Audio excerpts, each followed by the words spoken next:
Assalamualaikum warahmatullahi wabarakatuh. Saya Sulistia Mariani, pemateri pertama dari kelompok 3 akan menyampaikan tentang pengertian hadis.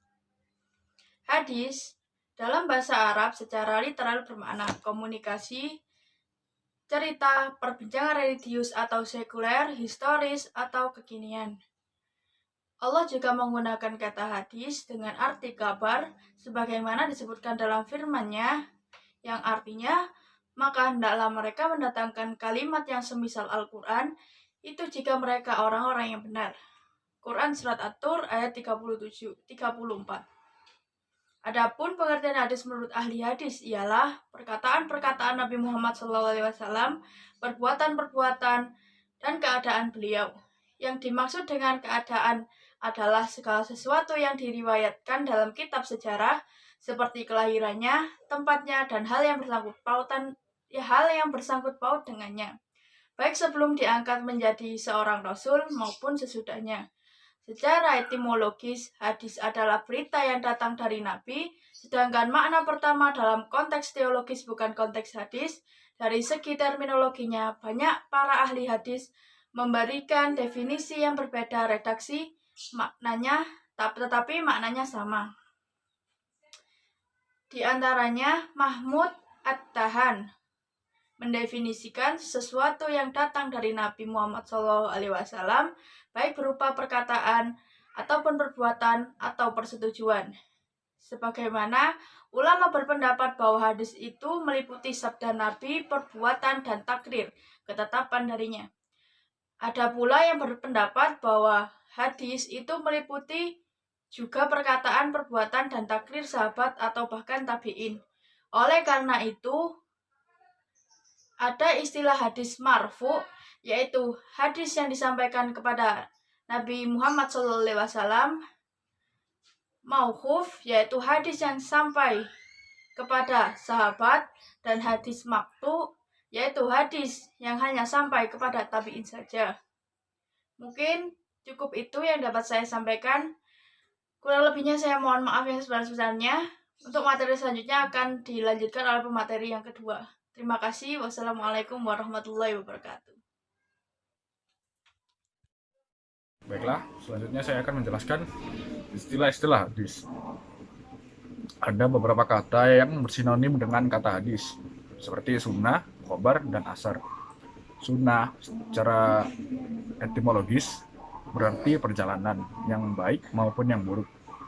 Seperti sabda Rasulullah SAW yang artinya, barang siapa yang mengadakan sunnah atau jalan yang baik, maka baginya pahala atas jalan yang ditempuhnya, ditambah pahala orang-orang yang mengerjakannya sampai hari kiamat. Dan barang siapa yang mengadakan sunnah atau jalan buruk, maka atasnya dosa karena jalan buruk yang ditempuhnya, ditambah dosa-dosa orang-orang yang mengerjakannya sampai hari kiamat. Hadis riwayat Bukhari. Hadis tersebut memberikan pengertian bahwa kata sunnah diartikan jalan sebagaimana yang dikehendaki oleh ilmu bahasa. Baiklah, yang kedua adalah asar. Asar dari segi bahasa artinya bekas sesuatu atau sisa sesuatu.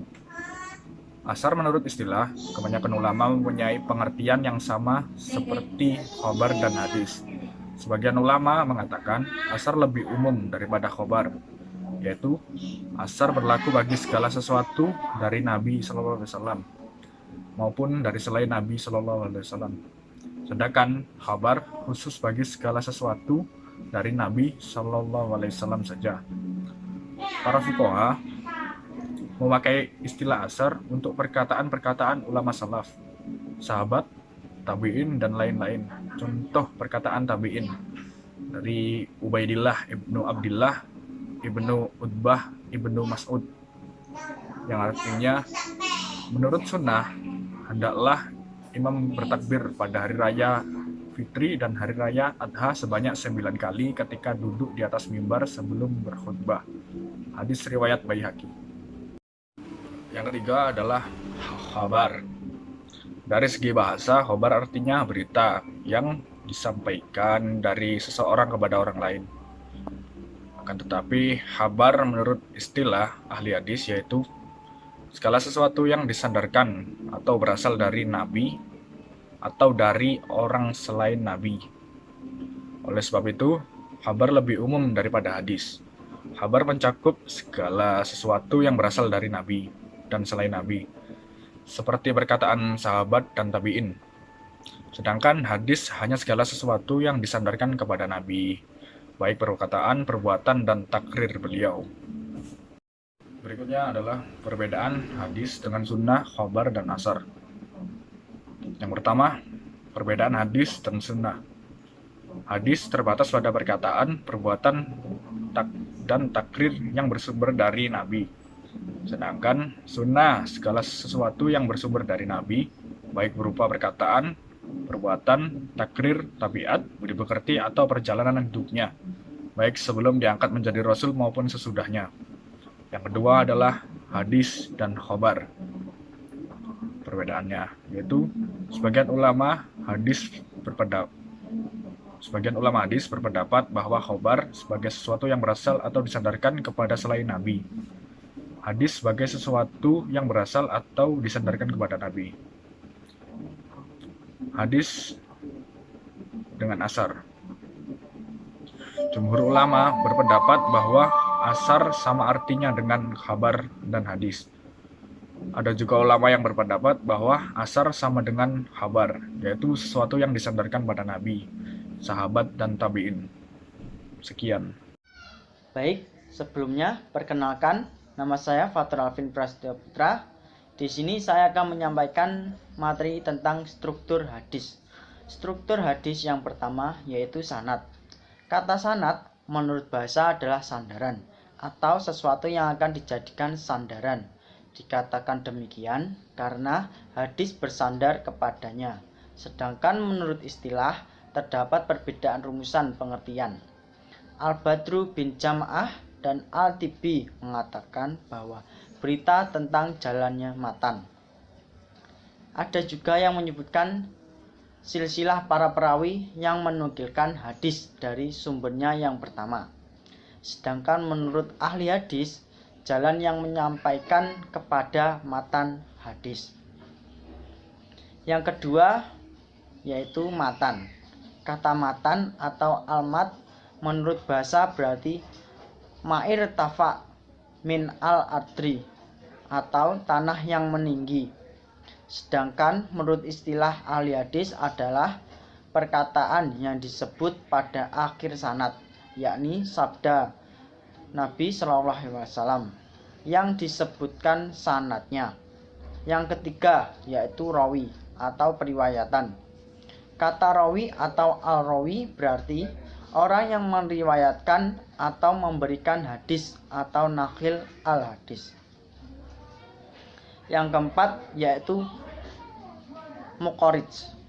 Kata muqorij merupakan bentuk isim fa'il atau bentuk pelaku dari kata takrij atau istiqraj dan ikhraj yang dalam bahasa diartikan menampakkan, mengeluarkan, dan menarik. Sedangkan menurut istilah muqorij ialah orang yang mengeluarkan, menyampaikan, atau menuliskan ke dalam suatu kitab apa-apa yang pernah didengar dan diterimanya dari seseorang atau gurunya.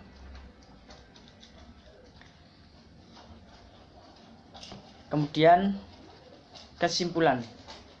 Yang pertama yaitu definisi al-hadis. Kata hadis dalam bahasa Arab secara literal bermakna komunikasi, cerita, perbincangan, atau religius. Yang kedua yaitu definisi as-sunnah. Menurut ulama usul fikih, sunnah adalah segala sesuatu yang bersumber dari Nabi SAW selain Al-Quran, baik perkataan, perbuatan, atau takrir yang dapat menjadi dalil-dalil hukum syara. Yang ketiga yaitu khobar. Secara etimologis, khobar berasal dari kata kabar yang berarti berita. Adapun secara terminologis, para ulama hadis tidak sepakat dalam menyikapi lafaz tersebut. Sebagaimana mereka berpendapat adalah sinonim dari kata hadis dan sebagian lain tidak demikian. Karena khabar adalah berita baik berita nabi maupun dari sahabat atau berita dari tabi'in. Yang keempat yaitu atsar. Atsar dari segi bahasa artinya bekas, sesuatu atau sisa. Sekian dari kelompok kami. Wassalamualaikum warahmatullahi wabarakatuh.